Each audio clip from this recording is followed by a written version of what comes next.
This is the Fire These Times, and I'm your host, Ayoub.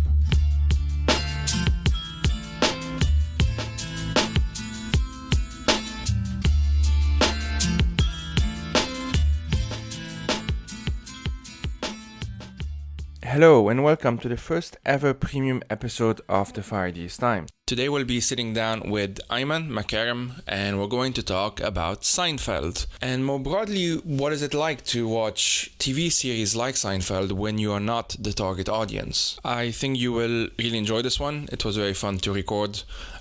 We did get into some, relatively hard topics, but for the most part, I think it was a lighthearted conversation between two friends on some Sunday afternoon chatting about Seinfeld.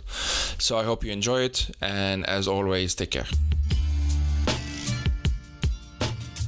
Recently, I finished watching Seinfeld, and I wanted to talk about it because I have a thing for sitcoms. I find them fascinating. I rarely love them. I rarely come out of sitcoms saying this was the best thing I've ever seen or whatnot. But when they're well done, or when there's something about them that is insightful, let's put it that way, I end up using them as tools of analysis. I use them as examples to make something that might be more abstract, more relatable, too abstract, more relatable, or whatever. And I grew up watching Friends. That was a huge thing in the house. It was at the time when people still had DVDs. And it was sort of the DVD that, was sort of always there in the background. My sister was addicted to it. I got addicted to it at some point. You can think of it as a cultural touchstone for me. But obviously, and this is what we're going to talk about, because I had a similar experience when it came with Seinfeld. Obviously, Seinfeld coming before Friends, I sort of see where a lot of the Friends stuff came from. But what's kind of interesting, and this is what I want us to get into, is that you obviously have been really into Seinfeld. You're kind of the one who persuaded me to get into it. At the same time, the way we watch it, I think it's fair to say, is a bit different, or very different than how maybe other folks watch it, in the sense that in many ways we're not the target audience. Same for Friends, same for pretty much 99% of sitcoms we've ever seen. We're just not the target audience. So I want us to get into that a bit. Talk to us about your relationship with that show. And obviously before doing that, because I'm a very professional podcaster, why don't you introduce yourself, Ayman? Thank you. No, and I think first of all, hello, thank you. My name is Ayman Makarem. I'm a writer from Beirut. I have a degree in screenwriting, so I have some professional insight into some of these things we'll talk about. Mm-hmm. But otherwise, I did grow up watching Seinfeld.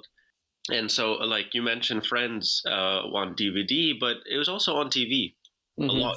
Reruns after reruns after reruns all the time on just basic cable, because we would have, well, I don't know if the term basic cable is correct, but we just have a satellite. We'd pay really cheap for it. We'd actually steal it essentially. Mm-hmm.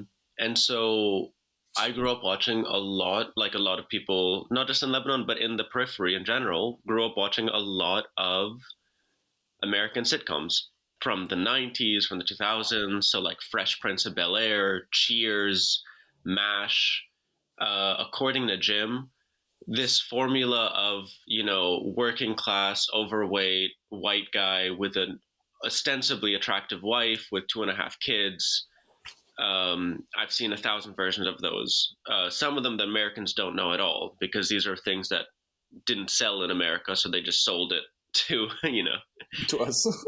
Yeah, to anybody who would take it. And so Seinfeld was huge for me, and I do love the fact that we'll talk about it, because we're not the target audience, but growing up, my idol was George Costanza.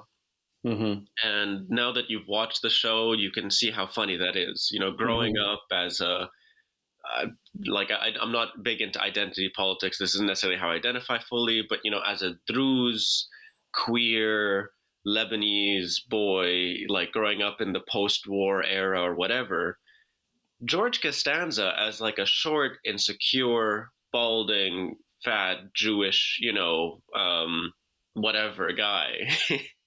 Not really an idol figure, but I found him so funny.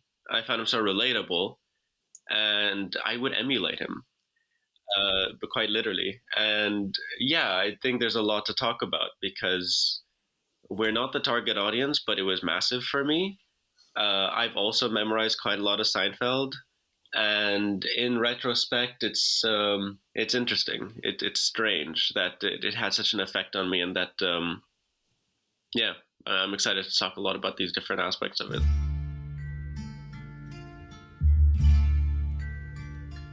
You've been listening to a sample of a premium episode of the Far East Times. To help keep this project independent and get access to all kinds of perks, including exclusive audio and video episodes in your feed, our monthly hangout, book clubs, and much more, please head out to patreon.com/FarEastTimes and join the growing community for only $5 a month. As always, thank you for listening and take care.